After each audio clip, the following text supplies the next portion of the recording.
Hello everyone, it's Tom Finley here, and in this video I'm going to go over how to download contacts from Waalaxy into a CSV file. So I've jumped over into Waalaxy. Here I've got a list of prospects, and quite simply all we need to do is select the contacts that you want to download. This is just a random list of people I've imported from LinkedIn.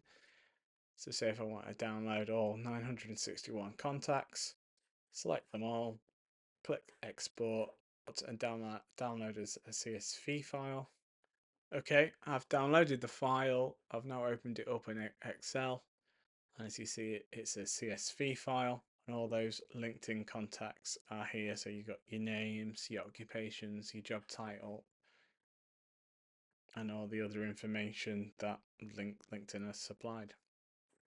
I hope you found that useful, and as always, if you need any further help, guidance, please reach out. Our email address is hello@tomcrm.co.uk, or please via the website follow the link to book a meeting in our calendar. Thanks, bye for now.